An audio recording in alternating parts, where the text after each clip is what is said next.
can I cultivate a mindset of non-judgmentalness?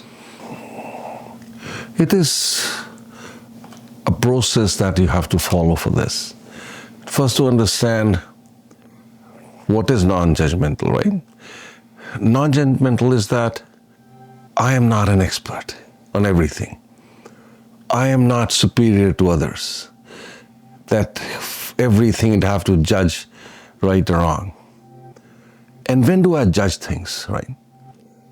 I judge things when I get involved in a certain situation with certain people. That's when I start judging. But if I develop a mindset of being a witness, I just witness everything. I don't jump into every event that I see happening in front of me.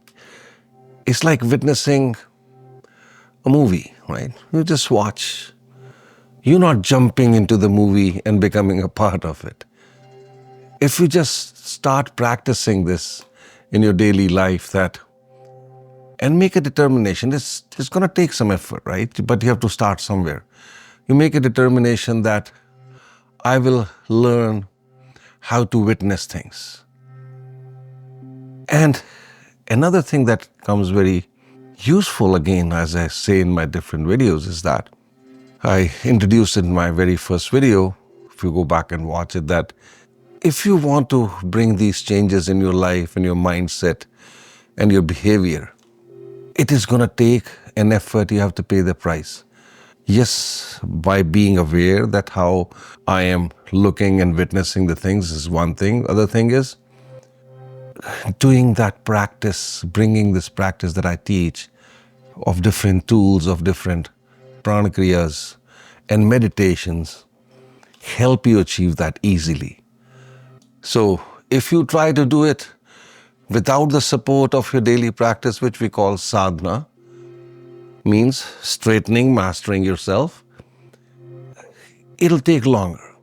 But when done with the help of the sadhana, your daily practice, it becomes relatively easier. And again, as I say, when you try to do something new, like say when you first learned how to ride a bike, right? It's not that you just got on the bike and started pedaling away, right? So you had to kind of do a practice. When you learned how to drive a car, similar, you were looking, where is my gas pedal, where is my brake, where is my gear, and, but now you don't even think about those things. It becomes natural. So to do this, again, you have to practice this whole process, getting the assistance of your daily sadhana with it. It's very much possible to do it. Why is it that it's so difficult for me to accept myself fully? That's a good question. I would give another analogy to help you understand this. I will ask you in return a question. Why do people find it difficult to sit for 30 minutes or an hour just alone, doing nothing? The answer to both the questions is the same.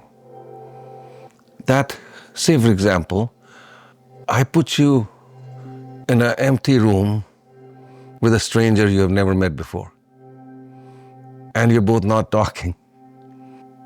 Within minutes, you'll both start feeling very awkward, uncomfortable, because you are facing a stranger you've never seen before. You don't know what this person is like, right? And this is what happens, whether it's accepting myself or facing myself when I'm sitting alone, is that I don't know my real self. I have not even asked myself who I am.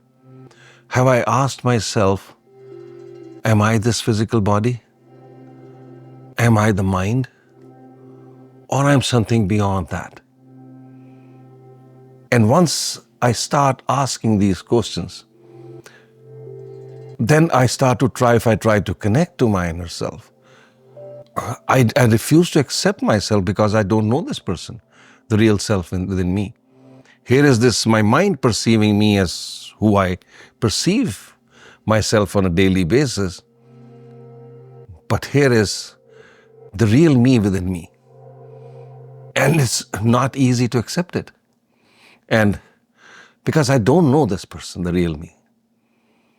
And within me, I also know from my memory what mistakes I have committed. And as we age, as we grow up more and more, there are more and more of those events and memories where the things that I've done wrong has accumulated a sense of guilt within me, a sense of that not liking myself that I did this in my life. And all these things put together doesn't allow me to accept who I am. So how can one release these things that hold them back from accepting themselves fully? So the only way to release this through again the bringing the discipline and doing these processes, as we say, the practicing the tools of Brahman yoga, of pran kriyas, meditations, which help all these collected memories in different planes of my existence, whether it's in my mind or it's in my subconscious mind or my different bodies that I have or the chakras where I'm storing and all these negative memories, belief systems. This regular practice of pran kriyas and meditations help slowly, one by one, bring these memories to the surface to be released. So the only way to do this is bringing that discipline, as I keep saying all the time, there's no free lunch. If you want to have a better life, a healthy, happy, successful, fulfilling life, you have to pay the price of bringing a discipline. And as I said, once you bring a discipline in your life, the discipline will make your life.